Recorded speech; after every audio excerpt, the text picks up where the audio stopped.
This is the Dogwalk Chronicles. Let's just say I'm going to give you a few words about the past President Trump.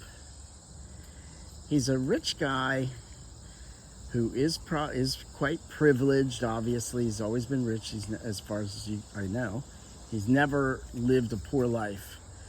He can be rude. He can be very blunt. He can be crass.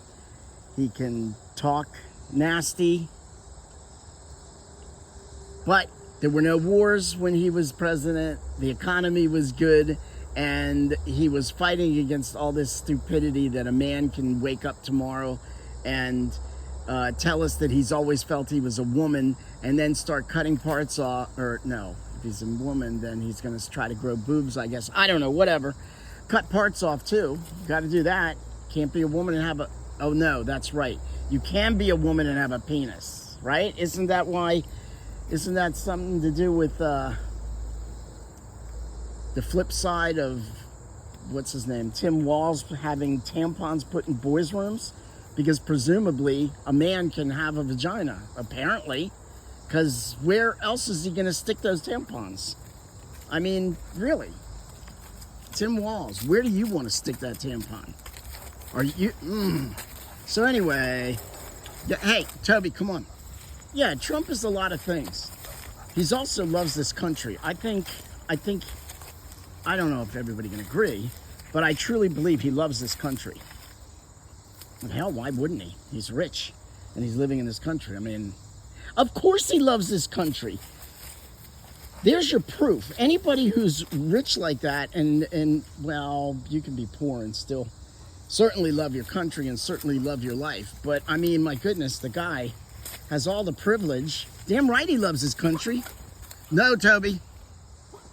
You're damn right he loves his country, because this is the country that he's living in that's afforded him the opportunities, or his family, the opportunities to be rich as all get out. So yeah, there's your proof that the man loves his country and wants what's best for it. He's living the, come on dog, we're not going down there. He's living the, what do you call it?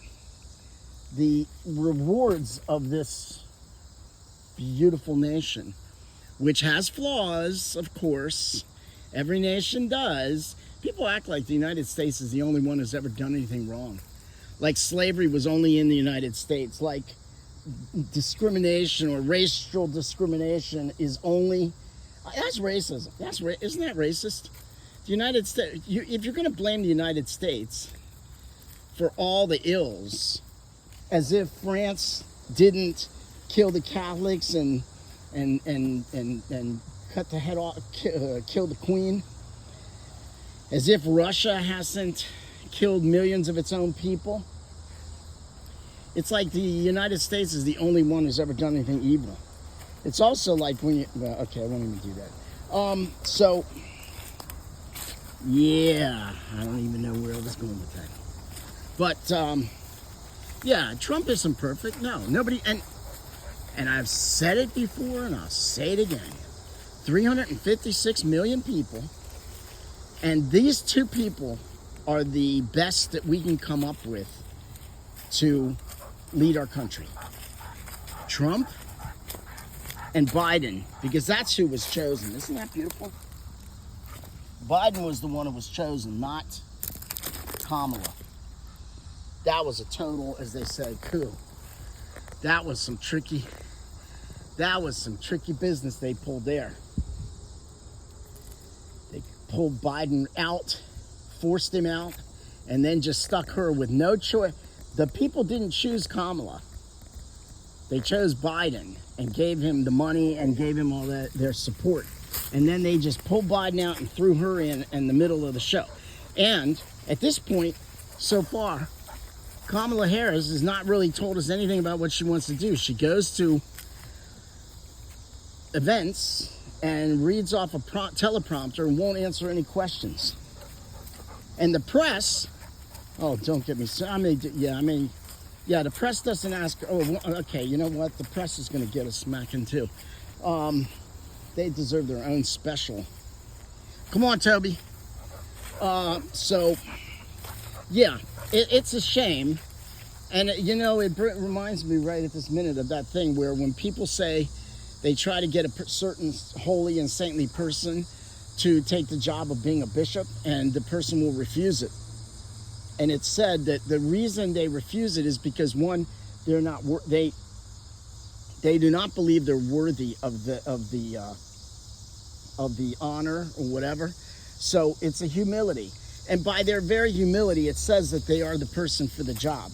It's not someone who goes and wants the job, wants the adoration, adulation.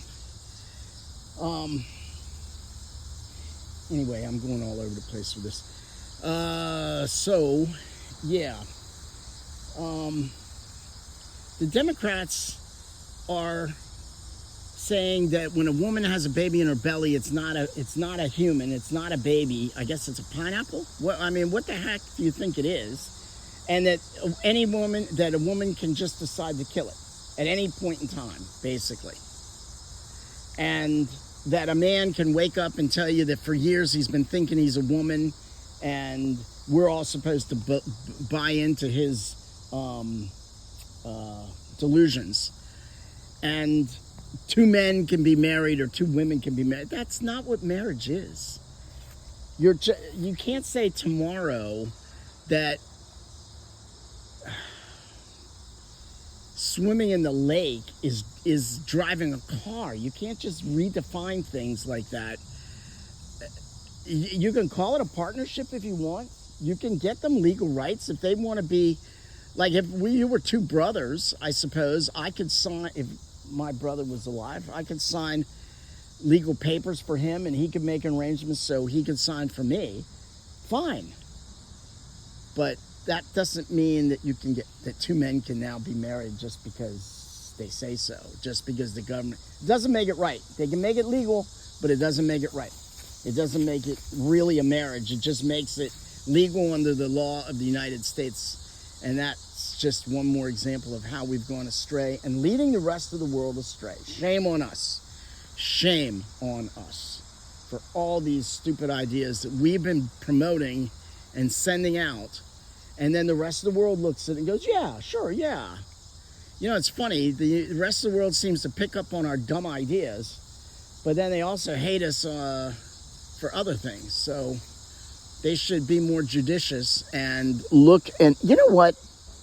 I'll close with this.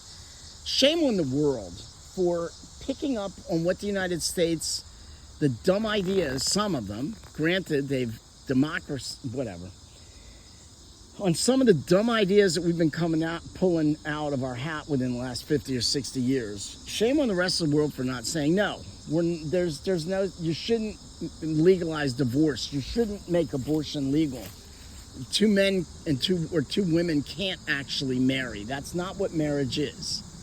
Marriage is and always has been the public recognition of a man and a woman